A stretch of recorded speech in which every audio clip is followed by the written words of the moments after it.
Donald Trump is trying to raise revenue to create our version of Iron Dome, a missile defense system for the United States.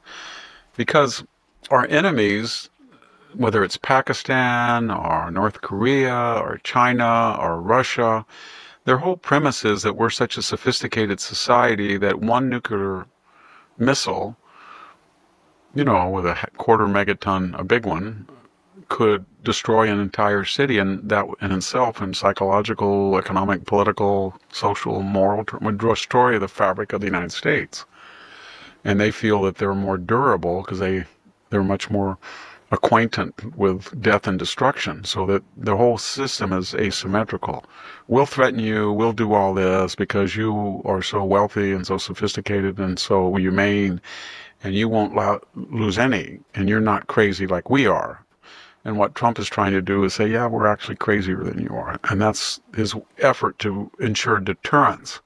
And that's why he's trying to beef up the nuclear strategic deterrent. And China is building 2 to 3 nuclear bombs a month. And by 2030, they're going to have over 1,000. They only had about 200. And their goal is to get 6,000 or 7,000 nuclear weapons. There's also a story that Gordon Chang, an article that he wrote, suggesting that they are very worried that if we go into a secondary boycott, because China is buying Russian oil, and we don't export food to China, they can't survive. They may be the world's greatest food producer, but they're also the greatest food importer for their 1.4 billion people. So they are doing two things, he says, Gordon. They're stockpiling food, and they are sending exotic diseases through their agents into the United States.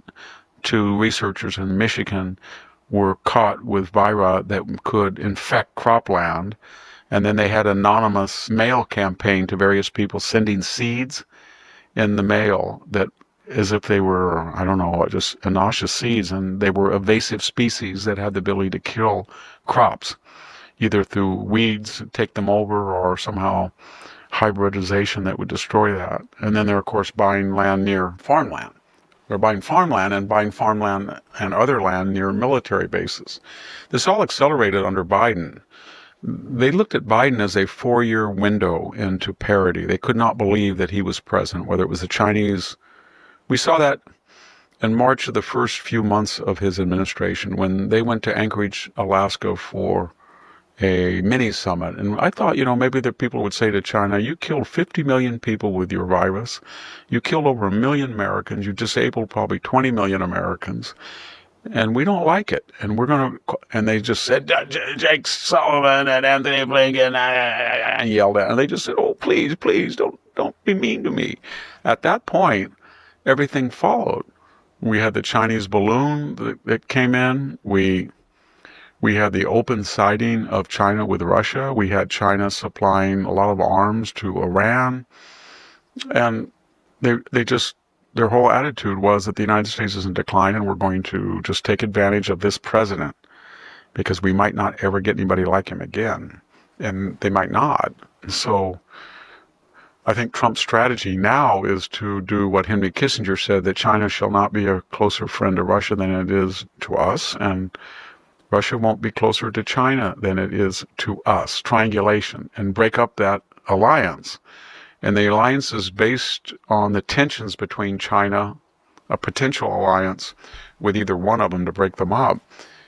Russia's got it's got the largest landmass of any country, but it only has 144 million people. China has a landmass about the size of our country, but it's got 1.4 billion. So it's over 4 times the size of the United States population. And so they need territory, and Russia knows that and doesn't have enough people to defend territory. So we're trying to needle Russia about that. By the same token, we're trying to needle China about Russia.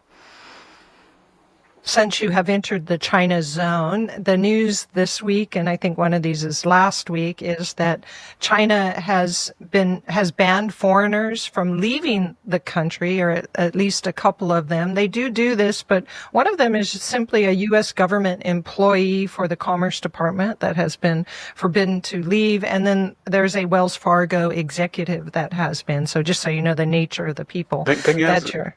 Go ahead. Trump is rightfully proud of his ability to get hostages back, but there's a double-edged sword to that when you show such empathy, and that, it's kind of like the Romans who said, Cicero once said that, I think it was in the Proarchy, or maybe, yeah, it was in the Proarchy, he said, Civis Romanus sum is on the lips of every Roman. Wherever you go around the world, you say, I am a Roman citizen. And then you have exemption, or you have sanctity, and people will save you.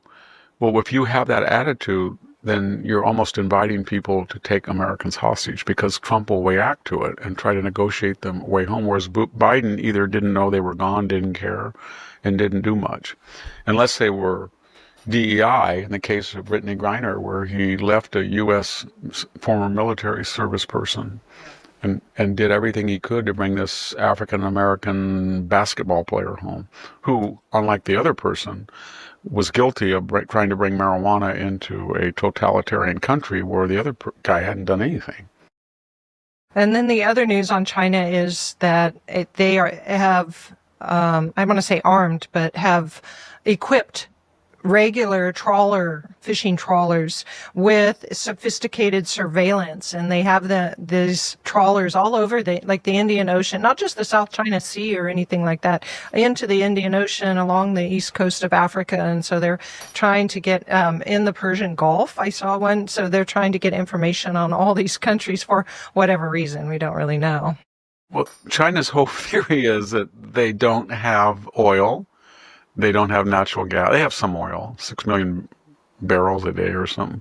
They don't have a lot of natural gas. They can't feed themselves. They're parasitical for scientific technology on the U.S. and Europe, at least for a while longer. But they do have people. So their attitude is, we got all these people, let's use them. So let's send 300,000 students to the United States and make everyone a potential spy. By law, they have to report back when they come home what they found, what they saw, what they know about the United States. And let's put them on ships, and let's have the Belt and Road, the Silk Road. Let's put them in every port. If you look at a map of the choke points being places in a time of existential tension, you could cut off the world's commerce. Gibraltar, in and out, Suez, Panama Canal, the Bosphorus, areas in the South China Sea. They're there. They either are they're either operating the port themselves, or they're in a partnership. And they have trawlers and tankers that we've always said were dual use, that they're stationed there, tankers and cargo ships, and they're able to be outfitted with weapons and missiles. It's just a way of using their population in a time of crisis. All of a sudden, China's are everywhere.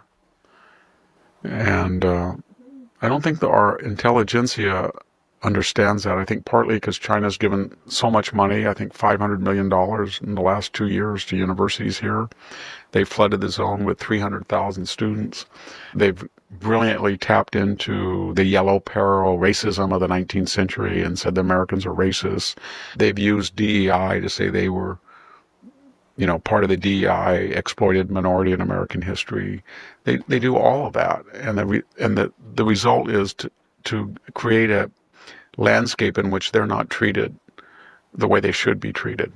Well, it's China. We were an ally of them in World War II. Mao was an aberration, whatever.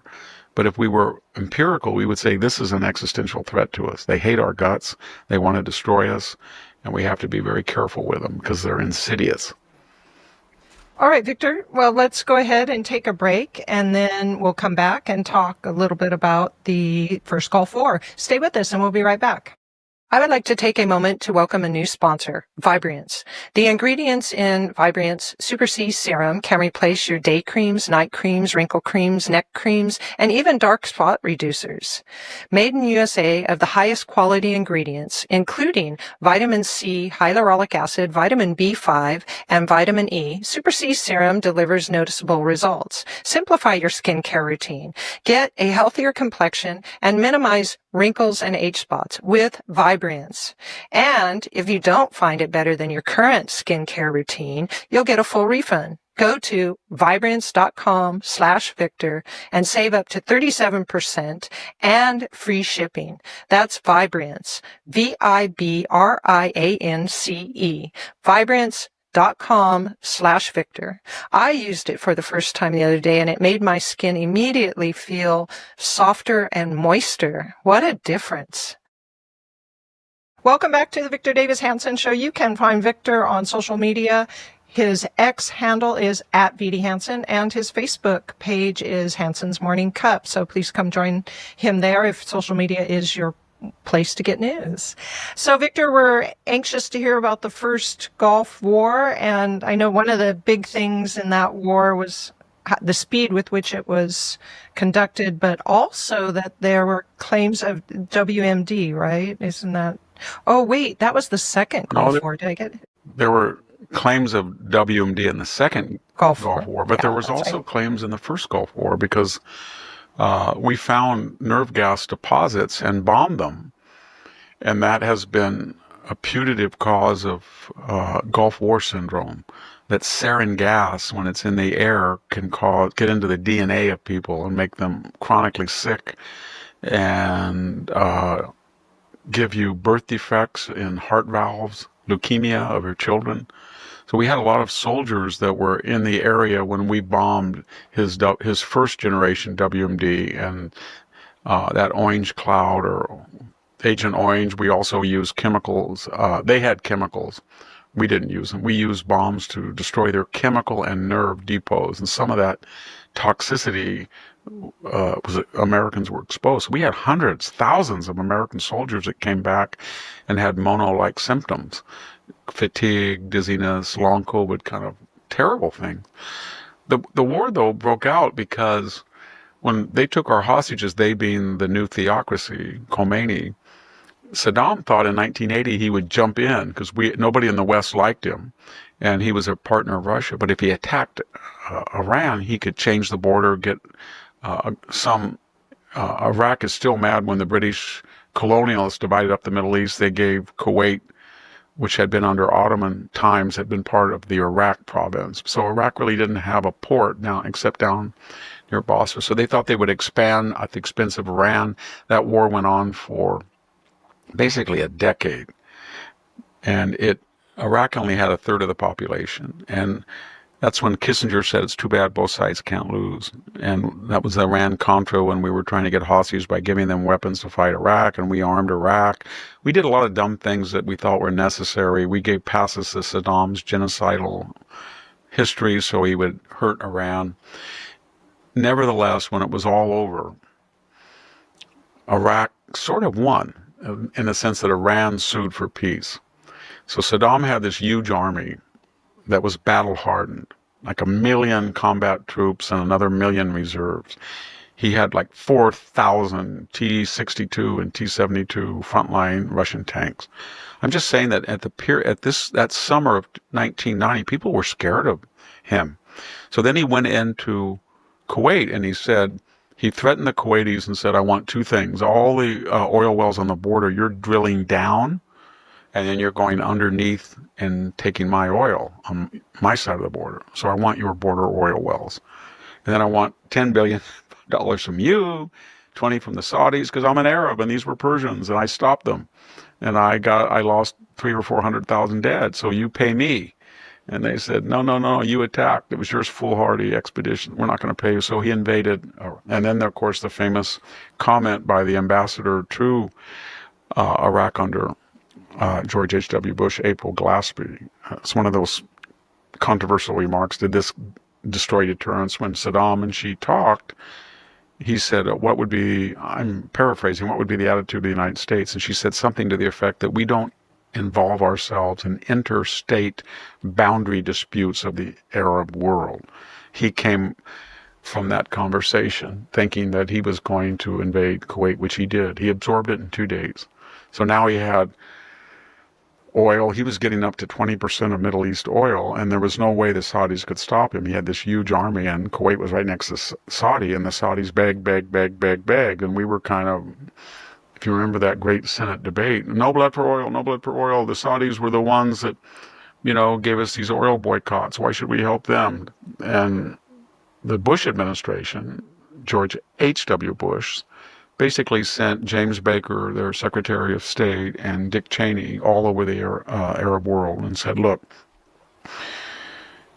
You give us 50 or 60 billion dollars and get all the Arabs on board, and we'll get some Europeans, and we'll make it a big effort, and we'll get in there before they get into Saudi Arabia. So it started on August 2nd. By August 17th, we had already sending ground troops. We had a lot of stuff hidden in Saudi Arabia, concrete reinforced F-15 and F-16, F-15 mostly, bunkers. So from August 2nd, we called that Desert Shield to August, all the way to the first of the year, to I think January 17th. We just kept building and building and building our troop strength up and bringing stuff in. And he took hostages. Anybody who was a Westerner, and he had that little picture of the little kid, and he said, "Oh, wouldn't you like to stop a war? We only have you so you'll stop a war." So he was on TV all the time, and then he was hoping the anti-war movement in the United States would help him in Europe. No blood for oil. We don't want to do this. Vietnam, was only 15 years in the distant mirror, so it wasn't that distant. So they had a big fight whether the congressional resolution to allow George H.W. Bush to use force was passed. The new year came. No, we kept trying to, remember they brought in everybody, every leftist, everybody in the world went. It was kind of a joke. You would go from August 2nd to January 17th of the new year in 91, you'd go over to Iraq. And you would pose with Saddam, and he says, "I've come back from Iraq and he wants peace." And it didn't work, of course. So then finally they said, "That's it." So they started an air campaign. And he had 400 or 500 jets, but they just completely obliterated them. And this was the world's introduction into smart weapons. And this was the Reagan buildup. So he had battleships from World War II he'd refurbished. He had carriers. He had smart weapons. It was a video game war. You could see they would shoot a smart bomb, drop a bomb with a camera, or shoot a missile, and you could see it hit. And they were very accurate because they were smart. And they began attriting Saddam's forces. Every day they'd blow up. So he did everything to stop him. He sent 80 or 90 missiles into Israel, Scuds. And then he thought, "Oh, the Jews are going to fight with the Americans, and you Arabs, you Egyptians and Jordanians, even got the Syrians on our side. And if the Jews come in, the Israelis, then you'll all flip and join with me." So we told the Israelis, "You cannot retaliate." And they didn't. And that was the first time in their history they have not retaliated to a foreign attack. And then when that didn't work, he started sending them into Kuwait. I think they killed 20 or 30 Americans. They hit a base. Then they sent them into Saudi Arabia. They were kind of like V-2 rockets. Inaccurate, but had a huge payload, 2,000 or 3,000 pounds. And then finally, General Schwarzkopf. He was the kind of rotund. He sounded like Patton, rotund. And he wanted to go in. He said, "You cannot win a war with air power." So at the end of February, we unleashed the ground attack. And it was pretty smart what we did. We took the Marines like they were going. Everybody thought we were going to invade by like an Iwo Jima or Okinawa maritime landing on the Kuwait shore. And that's the closest route, rather than go way down in the desert and go all the way up through Iraq. But we kind of fooled them. And then we made a big left hook and went around them. And they had these big berms where they were dug, all of their armor was dug down into the ground so that you couldn't see them or that you couldn't blow them up. And they went around and they broke through. It was kind of sad in a way. They used bulldozers just to take the 30 or 40 foot berm and just bulldoze them over. It was kind of like, I used to have a scraper on a Massey, and at the front you just push dirt. When you have a washed out bank, you can just push dirt and they just pushed the whole dirt on top of people and smothered them. And then they just ran around the end run round of the Iraqi forces, and they were headed to Baghdad. The land war only lasted 100 hours, 4 days. And there were three, I'm doing this by memory, there was the Medina Ridge battle, the 73 Eastern battle, and there was another one. And in those three battles, there were more tanks than the Battle of Kursk in World War II. And H.R. McMaster, my colleague, I think he was a captain at Medina Ridge, and his company, or I should say his battalion of tanks, I think there was, 9 or 10 Abrams. every round they shot hit a 72 Russian tank and blew them up. When you look at the tank losses, it was something in those three battles, 700 or 800 tanks they blew up, and they lost maybe 2 Americans. They had greater range, greater accuracy. That was the introduction of the Abrams tank to the world, which is far superior to any other tank at that time. And then when we squeezed them between our force, the Marines in Kuwait and the advancing army, then they had to leave Kuwait. And it was kind of tragic. They had about 2,000 vehicles, and they were stealing clothes and tennis shoes and TV sets. So you'd see these pictures every night on TV of a pickup truck, and it had like 15 TVs in it. And then it was just, they had no air to cover. So they turned the U.S. Air Force on them, and they called it the Highway of Death. And they bombed the last bit of the caravan so they could not turn around, and they bombed the first so they could not go ahead. And then they just wiped them out. And the journalists came in, and there was these horrific pictures of charred skeletons in their car. Everybody got outraged. The actual number of people that were killed was not nearly as much as the media said. A lot of them just had jumped out into the desert and got out. But it was very important, those images, because when Saddam gave up, we did not demand unconditional surrender. Schwarzkopf met him in a tent, and he was trying to be magnanimous. He acted gruff and tough, but when he walked out, Saddam still had air power with helicopters. And we were all bragging, the war was over, and then the Kurds, and then George Bush said, well, I didn't get rid of them. That was the point of the war. You said, but I never said it was the point of the war. I followed the UN. The UN said the point of the war is to get him out of Kuwait.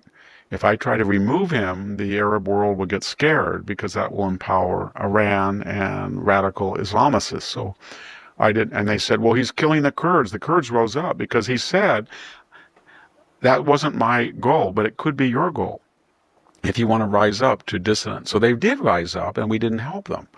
And then Saddam said, well, you said I could use helicopter gunship. He just started slaughtering people. And then it went south. And George H.W. Bush had a 90% approval rating. He was a shoo-in by March of 1991 for the November election in 92. But he had also said, read my lips, no new taxes. And then it got worse. And then we had something called the no-fly zones. So we had to play kind of cops and robbers for years with Saddam. So British, French, American jets would fly around the periphery of Iraq to make sure that there were no Saddam jets or he wasn't killing people. And then he'd kind of cheat. It was just cat and mouse. And then finally the French said, I'm sick of it. British said, I'm sick of it. So we got sick of it, and because that war was not finished, that was the precursor of the second March of 2003, 12 years later, because we had not finished the job. And that war, we said the purpose is not to get him out of anywhere, it's to get him, destroy his regime, nation build, put a consensual government in, and like Jordan or Egypt, and we'll be done. And that did not work out well. Or maybe it did, because there is a constitutional system in Iraq. They're not at war with us. They're kind of pro-Iranian because they have a Shia majority. But maybe that's not the right question. The right question was getting rid of Saddam and leaving something better for the Iraqi people worth the pain and suffering and death on the Iraqi people? And 4,500 American lives and thousands wounded? I don't think so. Cost to benefit. I don't mean it. Are you referring to the second Gulf War when they actually got rid of him? I supported that war it was after 9/11. So the idea was that Saddam Hussein had sheltered Abu Nidal, and he'd sheltered a lot of the terrorist kingpins in the world. He supposedly, I believe the CIA, that he had WMD. He may have, and he moved it to Syria. That was one scenario. But and he had violated all the UN sanctions. He had violated, and the UN had said you could remove him. So it seemed after 9/11 you didn't want a guy like that with WMD, and they had posters of 9/11 all over. He was bragging. But the idea that we're going to send American kids all the way across to the Middle East and fight on the ground the type of war they like to, where civilian and soldiers are indistinguishable from block to block, That's not how we fight. We fight the Gulf War one. Open spaces, heavy armor, massive air support, bam, bam, bam, bam, get home. And you said 4 days for the first For Gulf the War. yes, but for that was only the ground attack. Oh, okay. So And that was kind of dorky in the sense that once we said the Air Force said on January 17th that they could win the war by air, and they were doing it, but we couldn't get him to stop and get out of Kuwait. So there's a big fight among military strategists. Can you win a war with air power without boots on the ground? How are you going to get him out of Kuwait? He's you need to physically eject him with troops. So the idea was you were going to cut off all of the main Iraqi armor in Iraq, and then it was going to be sort of like your thumb, and you cut the base, and they're stuck in Kuwait, and they can't get out. And then the Marines would come, and so it was a good strategy. But again, they said, well, we're going to fight, and they completely defeated the Iraqis. The Iraqis wanted to quit, but you could have done a couple more days and humiliated them and got rid of Saddam. And if you got rid of Saddam, I don't think you would have had to go back in 12 years, 11 years later. But they wanted to end the war on 100 hours. I think Bush or Baker said, that sounds pretty good, 4 days, 100 hours, the 100-hour war. So anyway.